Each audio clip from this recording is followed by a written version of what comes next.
Bonjour, chers Maliens, bonjour, peuple d'Afrique, peuple opprimé du monde, mes salutations sincères.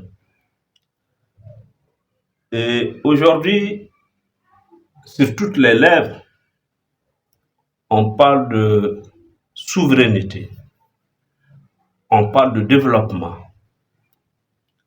Et ça, ce sont les éléments sur lesquels aujourd'hui nos États doivent se battre. Ils doivent s'appuyer sur des éléments qui peuvent et qui continueront la lutte pour la souveraineté et le développement de nos États. C'est pourquoi ici au Mali, une fois de plus, je reviens à la charge pour en appeler aux autorités que la continuité de la lutte,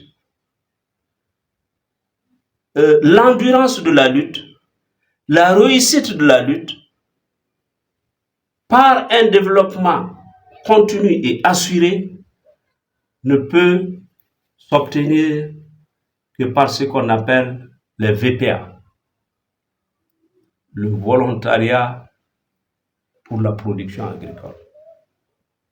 Parce qu'aujourd'hui, le constat, c'est que ce sont des contributions externes qui complètent notre besoin alimentaire en temps normal. En temps normal. Et aujourd'hui encore, dans ce siècle de la technologie et dans ce siècle très avancé, l'Afrique ne doit plus avoir besoin de compléter son besoin alimentaire par l'apport externe.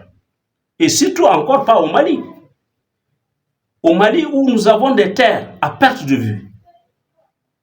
Nous avons deux grands fleuves qui traversent le pays. Nous avons de l'eau pure, potable. Nous avons de l'eau qui est utilisable pour nos productions agricoles. Et quand je parle d'agriculture, je parle de grand temps. Et qu'aujourd'hui, nos populations puissent encore se retrouver dans une situation où on doit compter sur l'apport extérieur pour pouvoir couvrir nos besoins alimentaires en matière de production agricole. Je dis que ça, ce n'est pas normal. C'est pourquoi, comme cette guerre que le Mali est en train de livrer à ces terroristes entretenus et soutenus par la France, encouragés par certains pays africains, nous devons aussi ouvrir le front du développement. Et je me dis que les deux luttes vont ensemble. Il y a la guerre qu'on doit livrer parce qu'on nous a imposé et on va la faire, qui passe par l'implication de la jeunesse parce que c'est une lutte continue. Et ensuite, il faut ouvrir le front du développement pour cette même jeunesse qui va produire pour non seulement la guerre, et qui va produire pour encore cette population civile victime de la maltraitance imposée par la France et ses alliés à nos populations. Donc, il est impératif que nous organisions nos jeunes de sorte qu'ils soient des volontaires à s'engager pour s'investir dans la production agricole. Et que ce que nous mangeons, ce que nous consommons, soit désormais produit en abondance et suffisamment chez nous, de telle sorte que l'on arrive à vendre pour l'extérieur parce qu'on a des terres, on a de l'eau. Et la jeunesse peut faire ça. Nous avons vu qu'au départ, les terroristes français qui sont entretenus chez nous ici se sont attaqués aux récoltes de nos villages, de nos communes. L'objectif, c'est de nous affamer, c'est de nous empêcher d'avoir de quoi manger. En premier lieu, les femmes et les enfants. Mais je crois que la population résiliente du Mali a compris. Mais quel que soit le niveau de la résilience d'une population, il faut développer des initiatives à côté qui puissent l'empêcher de ne sombrer dans une désolation. Et c'est important que l'on puisse aller vers des éléments constructifs, des éléments physiques qui peuvent véritablement contribuer au développement de notre nation. À ce titre qu'il me demande encore de revenir et de demander toujours à ce que des réflexions soient mûries pour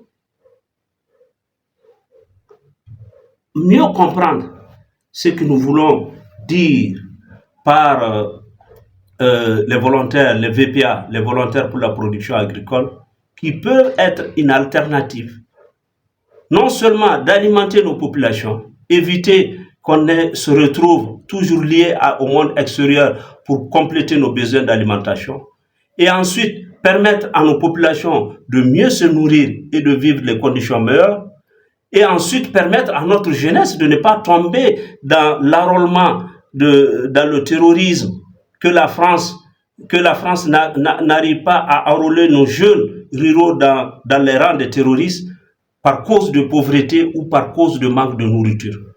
Donc voilà des éléments sur lesquels nous allons toujours continuer à insister et à demander la compréhension de nos plus hautes autorités, à voir dans quelles conditions on peut organiser et pouvoir aller vers cette production.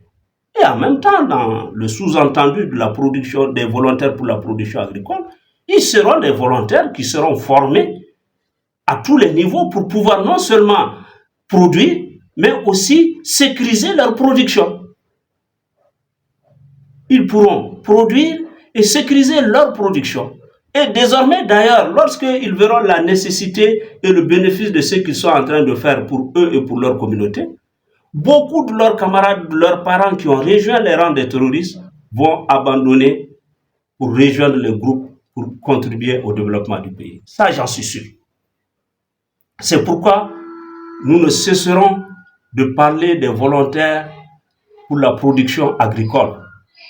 Parce que nous sommes sûrs que ça peut être une solution alternative, une solution parallèle pour aider déjà ce que l'État est en train de faire sur le front, sur le terrain, en matière de lutte contre le terrorisme, alimenté et soutenu par un État terroriste européen qui est la France et son acolyte, l'Ukraine. Et attention, si vous ne dites pas, si vous ne dénoncez pas, ça veut dire que vous êtes consentant de ce qui est en train de ce que la France et l'Ukraine sont en train de faire. Donc, à vous de vous désolidariser de la France pour empêcher que désormais les nations, dites nations développées, ne soient pas officiellement indexées par le caractère, par le comportement terroriste qu'ils ont. Donc, nous interpellons aujourd'hui toutes les autres nations à montrer la France du doigt de ce qu'elle est en train de faire chez nous ici au Mali. Donc, pour revenir un peu, pensez à la mise en place d'un système ou d'une procédure qui puisse nous permettre d'avoir des jeunes qui vont s'engager pour produire pour le Mali, pour produire pour eux-mêmes, voir les opportunités qu'on peut avoir dans la production agricole et tout ce que ça peut arranger. Parce qu'à certains niveaux, la circulation, souvent, les blocus dont il parle, souvent n'ont de valeur que lorsque on est obligé de se nourrir de l'extérieur. Mais lorsque toute la production vient de l'intérieur, vous allez voir que certains blocus n'auront même pas de sens pour eux parce que ça ne va pas réussir, parce qu'on a à manger à l'intérieur. Et je crois que les volontaires, les VPA, les volontaires pour la production agricole peuvent bien jouer ce rôle. Parce qu'ils vont non seulement produire, ils vont aussi se sécuriser parce que c'est eux la jeunesse, c'est eux les bravadines. Donc, nous continuons toujours à mûrir la réflexion et à montrer à nos autorités que d'autres pistes peuvent être explorées, autres seulement que ce que nous avons, pour que l'on puisse contribuer au développement de notre pays de façon globale et que la jeunesse qui peut assurer la continuité de tout ce qui est de tout le processus qui est enclenché aujourd'hui, que la jeunesse soit pleinement et entièrement mise dans le dispositif, non seulement d'organisation, de production et de veille sur tout ce qui est en train de se faire au Mali aujourd'hui.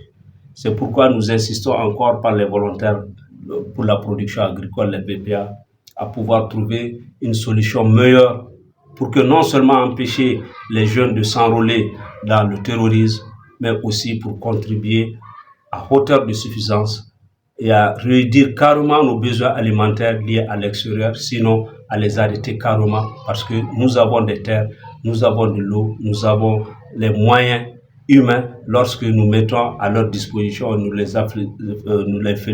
facilitons certaines actions, qu'ils puissent s'investir dans ce domaine, produire pour le Mali, pour l'AES et pour toute l'Afrique. Merci et à très bientôt, les volontaires pour la production de l'agriculture.